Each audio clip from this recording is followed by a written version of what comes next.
Jacques Plante, Ken Dryden, Patrick Roy. Ce sont les plus grands gardiens de l'histoire centenaire des Canadiens. Leurs numéros sont retirés dans les hauteurs du Centre Bell et leurs exploits sont gravés dans nos mémoires.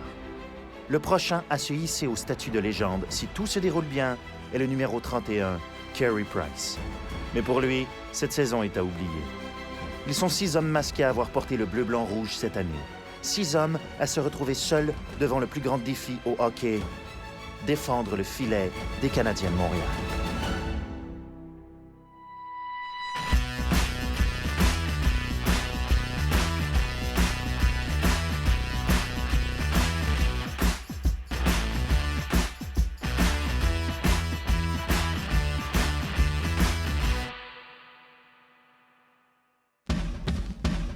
Lorsqu'on paraît bien, on se sent bien. Et lorsqu'on se sent bien, on joue bien. Ça fait 16 ans que je fais du airbrush. Ça fait peut-être 7 ans que je fais principalement juste des masques de gardien. Au début, j'ai fait des motos, des murales, un peu tout ce qui se peinturait. Ça a commencé avec le Junior de Montréal, avec Jean-François Bérubé. Puis de fil en aiguille, après ça, il y a eu Étienne Marcoux. Puis Étienne Marcoux s'entraînait l'été avec Zachary Foucalé. Pour le projet de Zach, j'ai fait un croquis à la main. L'idée a évolué en cours de route, là. Puis après ça, on est arrivé avec 2 différentes versions du croquis. Zach avait beaucoup aimé la glace qu'il avait avec son masque des Ice Caps. Pour ce masque-ci, il voulait pas trop que ça soit évident. Canadien de Montréal, il voulait que ce soit les couleurs et tout ça, mais qu'il puisse autant l'utiliser avec le Ice Caps qu'avec le Canadien. Fait que si j'ai fait le Foucalé, mais un peu plus comme un chandail, c'est vraiment brodé. Je voulais que le logo soit tout comme de la broderie. Puis les lettres aussi du Foucalé sont comme sur les chandails, là. On voit vraiment la couture là, de chaque lettre. Puis en gros, c'est vraiment le gros CH du logo. Le H est en glace, puis le reste, c'est les bandes bleues, c'est comme un autre H ici. De proche, bien là, on va pouvoir voir les autres logos. Fait qu'il y a plusieurs couches de détails. Le fond ici fait un petit peu référence là, au trou du chandail de hockey. Une fois que le croquis est fait, approuvé par le gardien, avec ce logiciel-là, c'est lui qui va me permettre là, de faire des stencils. J'utilise ça beaucoup quand j'ai de l'écriture, des logos. Le reste, quand c'est des portraits, ça va un peu plus à main levée. Une fois que tout mon stencil est fait, je découpe mes pièces avec la découpeuse à vinyle. Ça, c'est pour un autre projet, mais il y a une croix de découper dans ce morceau-là. Puis ça va être la croix qui va être utilisée pour faire une partie de la backplate là, de ce masque-là. J'ai Jacques Plante que je me suis découpé dans un stencil. Lui, je l'ai tout découpé à l'exacto. Là, je vais la poser sur le masque à Zach. Je me fais tout le temps où sont les yeux, la bouche, puis le nez, pour être certain qu'il n'arrive jamais dans les trous ou proche des straps du masque. L'airbrush, ça fait pas des lignes franches, des lignes droites. Il y a tout le temps du surplus de peinture qui revole un peu partout. Donc, avec le vinyle, ça nous permet vraiment de venir faire des lignes droites. Là, je vais venir mettre mes stencils de l'extérieur de mes formes pour pouvoir venir travailler l'intérieur de ma bannière puis de mon Jacques Plante. Voir le résultat fini à la télévision puis porté par un professionnel, c'est sûr que ça donne une belle visibilité puis une grande fierté aussi. Là. Dans une année, je peux en faire peut-être 80 environ. Ça peut jouer entre 500 et 1500 $ pour un masque. La peinture en tant que telle, ça se fait quand même vite, mais c'est tout ce qu'il y a alentour qui est très long.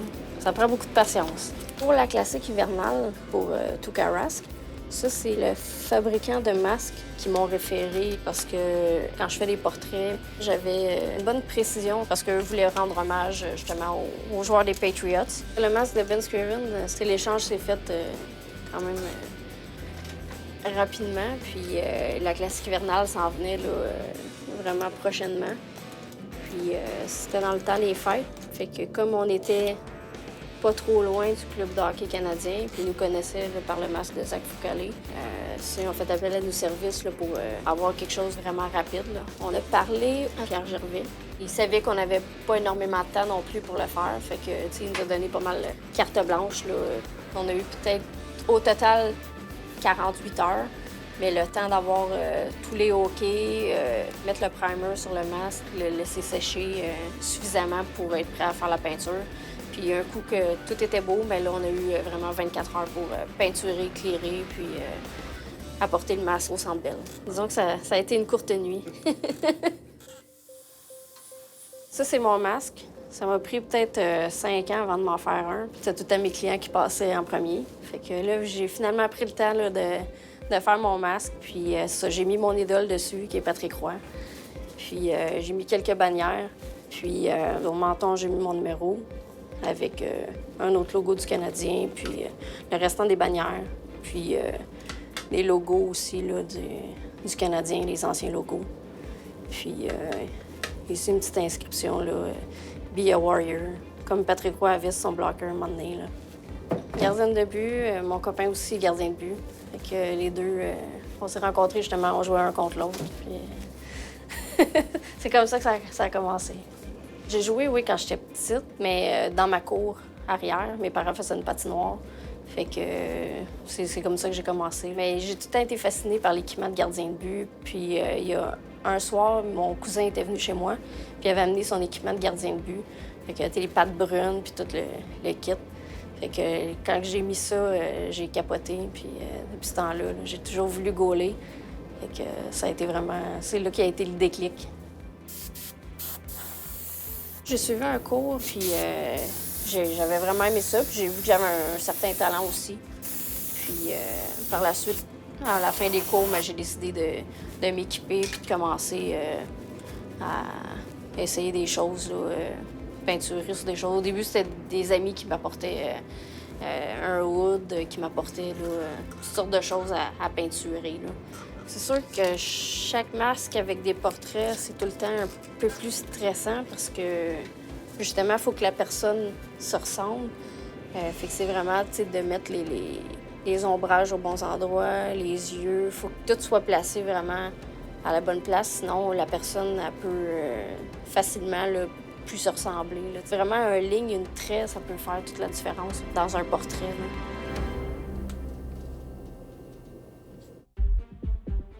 On dirait Montréal, mais on a pourtant l'impression d'être ailleurs. Est-ce vraiment le mois de mars? Pas de neige au sol, pas de tempête à l'horizon, pas d'électricité dans l'air. Au moins, l'adversaire de ce soir est une autre des 6 équipes originales, les Red Wings de Détroit. All right, let's go.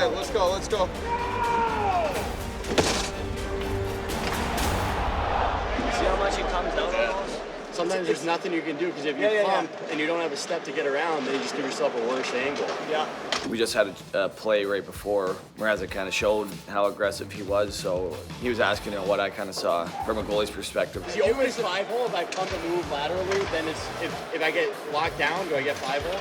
Yeah, if you push far enough. We had a quick line call where we're still in mid-conversation, and I think I was already at their team's blue line, and I heard him still talking to me. You're also going for the shot pass back door.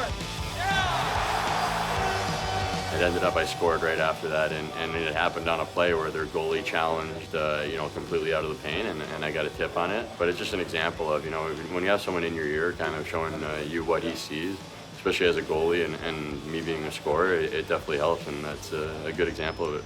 I wish I could take credit or anything for the goal that he scored, but that was all him.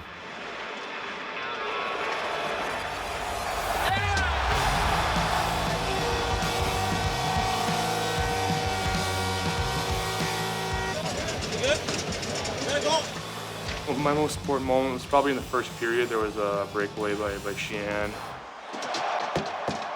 Whenever you make a save earlier in the game, it really just helps you get in the game, get your confidence high, and after that, you kind of relax and settle in the game after you make a save like that.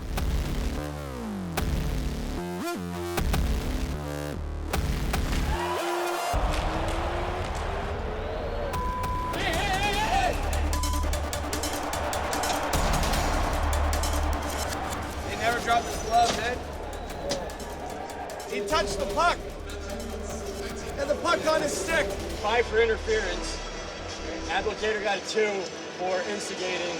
We're down 4 for 2, then we're down for 3 minutes. Meet a guy in the box for the 5.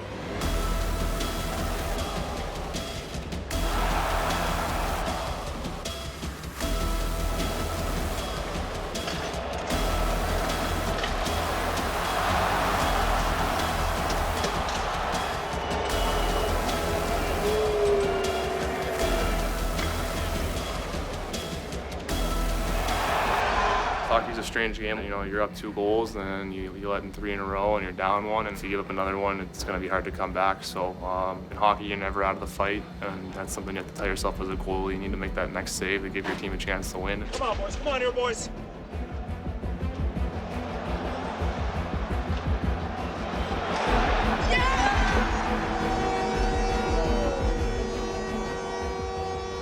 Detroit is challenging for goaltender interference. He made the stop on the first one, and he made the stop on the wraparound, and then Brownie got pushed out. There was contact with the goaltender prior to the goal. There was no goal on the play.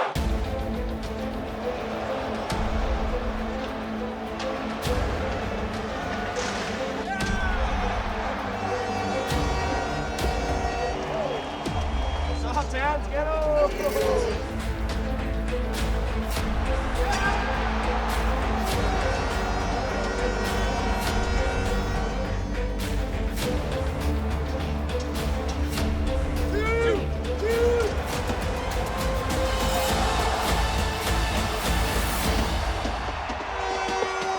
Un combat de tous les instants qui se termine à l'avantage des Canadiens. You know, fortunately, we were tied up, and Patch had a huge goal at the end, so never give up, and it was a huge win for us. It was a fun win. Wait, no! Way to go!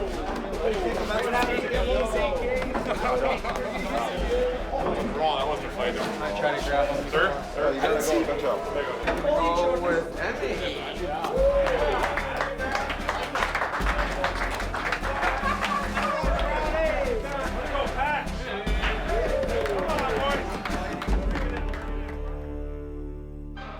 Carey Price fait le bonheur des enfants du Club des petits déjeuners.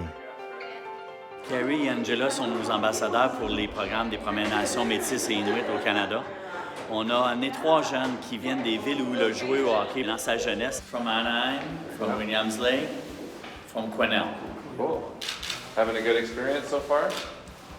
The Breakfast Club of Canada and Air Canada has come together and brought children over here to kind of have a life experience. La Fondation Air Canada est super contente d'être impliquée pour ce projet-là avec Carey, qui nous a permis d'emmener des enfants de l'Ouest canadien, des communautés autochtones, pour venir partager avec leur idole. I think it's really cool. It's just nice to meet someone who plays hockey, because me and my dad really like hockey and stuff. So we like watching it, and we like playing it too on our pond down by our house, and yeah, it's just really cool. Pour eux, de voir un des leurs réussir à être un héros dans une grande ville comme Montréal et d'avoir la chance de passer du temps avec lui et Angela. Ils retournent avec ça chez eux, puis je pense que ça peut juste les encourager et les aider à briser le cercle de la pauvreté dans lequel des fois ces jeunes-là sont pris d'une génération à l'autre. It's really great that we have 2 very generous companies that put this together. Hopefully they'll take this and go home and cherish it forever. Carey and I became ambassadors 2 years ago now, and our focus is really to bring the breakfast to Aboriginal communities. And so we've had a lot of success doing that already, and we're looking forward to doing that in the next year as well. All the kids brought stuff made from their home classrooms and thanking Carey for the breakfast club, and one of them actually even made Carey a drum with their colors of the community, and it means a lot. I remember last year we got cards from all the students, and we still have those, and so this is the kind of stuff that we keep, which is nice. I think everybody appreciates what the Breakfast Club does for their individual communities. It's a great program. That's why I'm involved with it. We have our own Stanley Cups. You? What was the score again? And we have Carey, that's yours, that's your own, so congratulations. It's so nice to hear talk to the kids who actually are going to school and getting these breakfasts, and how they talk about how some people go to school just because they know there's going to be food and breakfast there. And so it's kind of makes it realize like what's important and why we do this. L'année dernière, on a amené un jeune qui a pu patiner avec Carey, qui a lancé des rondelles, etc. Trent, ça l'a beaucoup ouvert sa personnalité, qui est un petit gars assez réservé, mais qui est revenu de ce voyage-là avec plein d'idées. I've actually stayed in contact with them. Obviously, I saw them last summer. Still doing great. I think this is something that we'll never forget.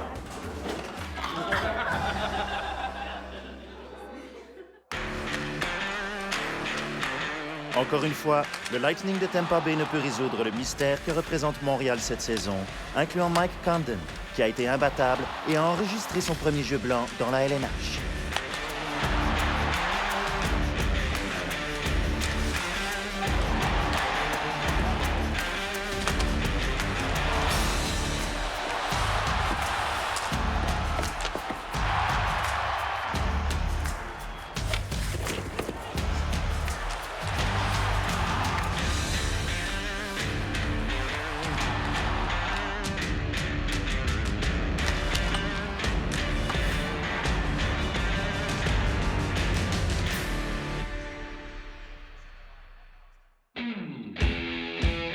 C'est peut-être paradoxal, mais il semble que la clé du succès pour garder les buts des Canadiens de Montréal, c'est de ne jamais trop y penser.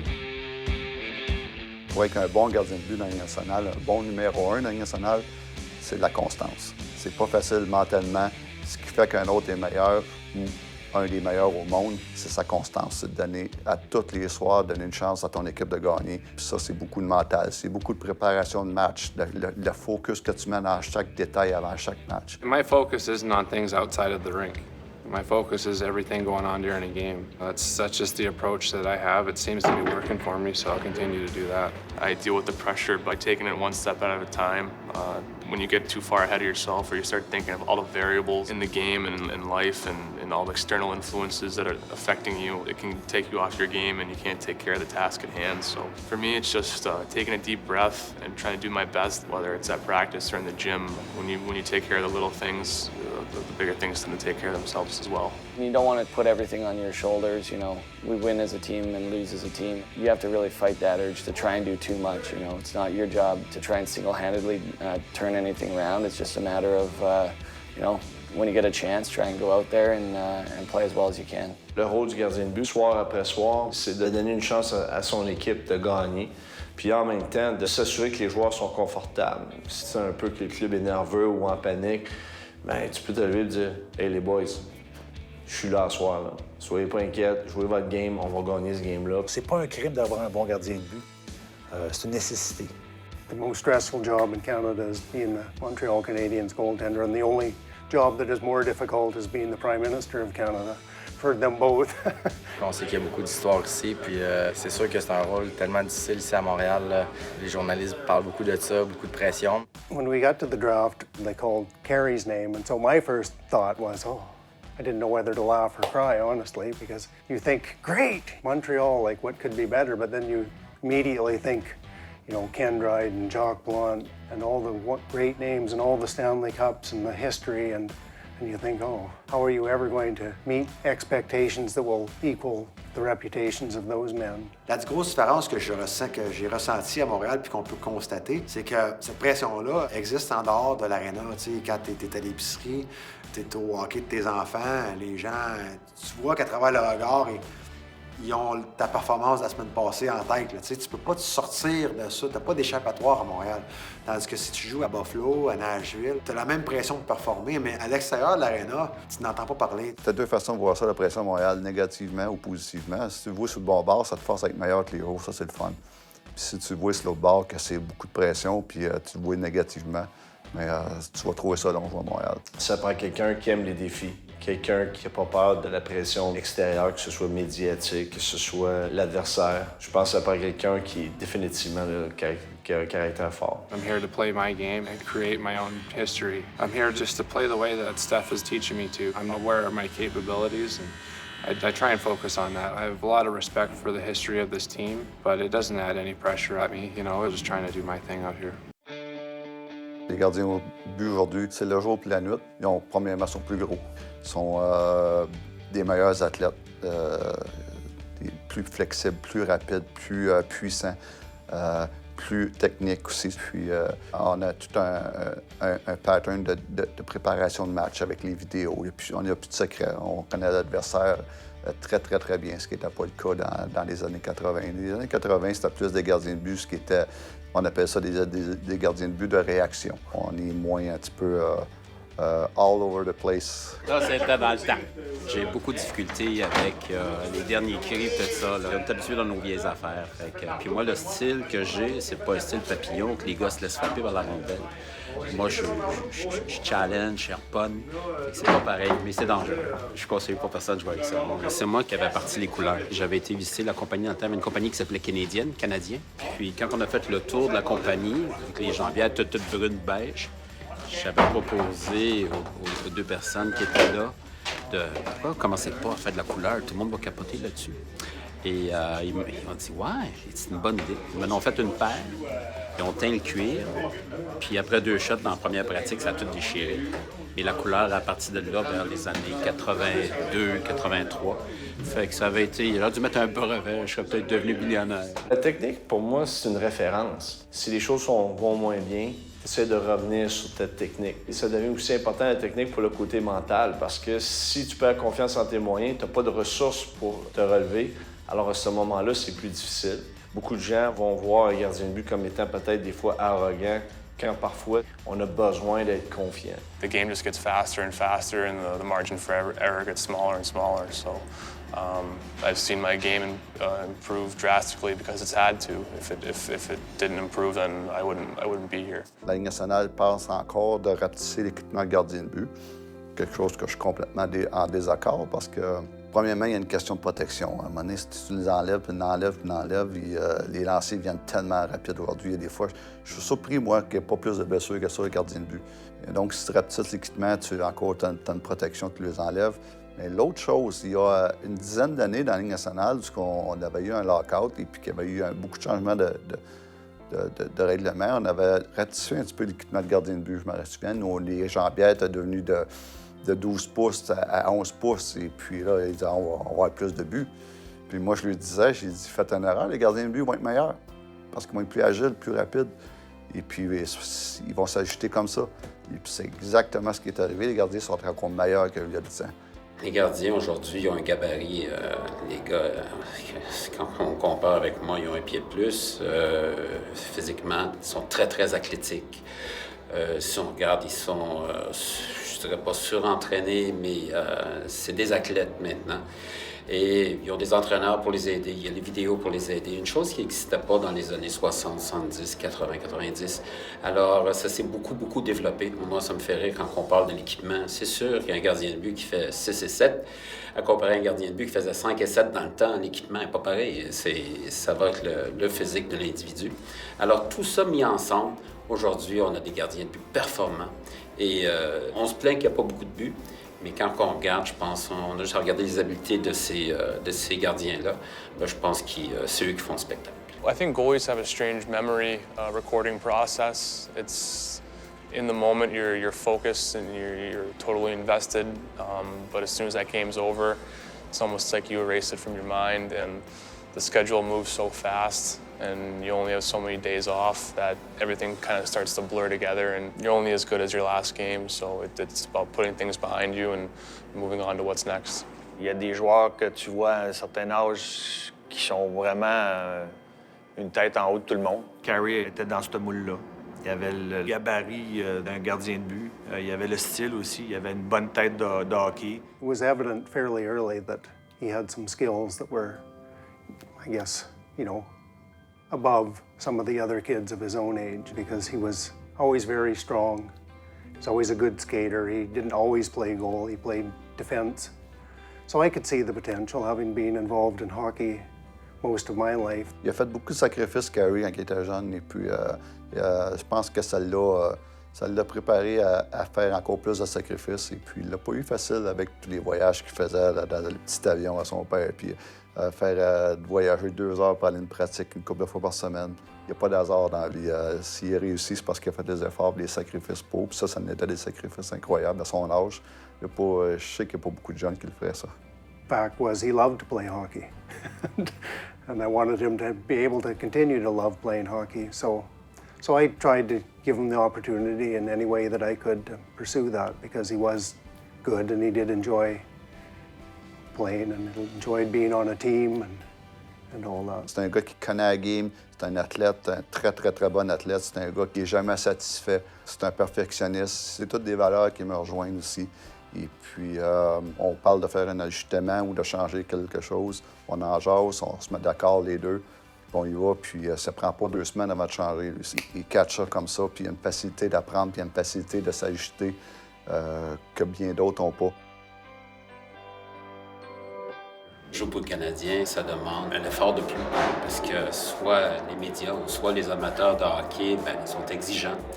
Mais ça permet d'avoir une motivation, de performer parce que tu sais que les gens sont derrière toi puis qu'ils vont t'appuyer. People are crazy for the game, for the sport, and that's where you want to play, where there's a lot of intensity and a lot of expectations to win. So push you to be better. Il n'y a pas meilleure ville pour garder les buts que Montréal lorsque les choses vont bien. Alors, c'est un défi, puis c'est un privilège que je considérais pour moi. On parle souvent de stats, c'est des choses qui t'aideront pas à arrêter de puck si tu regardes tes stats tous les jours. C'est quelque chose qui va te déranger, qui va te diriger loin de tes objectifs. L'objectif, c'est d'arrêter de puck. Every day you come here, you're working on something to improve. That's what should be your goal. I try and look at things at a different angle, through a different lens to see if there's a better way of doing things. And I think as I've gotten older, I've gotten better at that, and it's helped me get better as a professional. And as a 20-year-old, you come from straight out of junior. You have a lot of lessons to learn, not only in hockey, but growing up. First getting here, you're living on your own for the first time. You have money, a lot of distractions that can lead you down the wrong way if you let it. Il avait une bonne tête de hockey. C'est un gars qui était calme et posé, mais il avait besoin d'expérience et de maturité, comme tous les jeunes qui commencent. Kind of being able to block out the bad energy and always stay in the moment and focus on the positive. To be able to do so often, it's made him the player that he is right now, and it rubs off on us when he's in the lineup, and that's a big reason why we've missed him a lot this year. It's a different feeling for a player having him behind. Je me disais tout le temps, lui, un jour, j'aimerais ça le coacher. Il a tellement de talent, je pourrais l'amener à un autre niveau, puis j'aimerais ça le coacher. Je pense que le timing de Stéphane arrivé à Montréal, la maturité de Carey, ça a tout fait, comme un terme anglophone, the perfect storm. He definitely brought experience, having won a couple Stanley Cups with the Chicago Blackhawks. And knowing that, you really have to take heed to what he's saying because, as a guy that hasn't been there yet, it's very valuable to have that information given to you. He's Carey Price. He's the best goaltender in the world, maybe ever. You can't replace that. And like my son said, I thought it was a great line.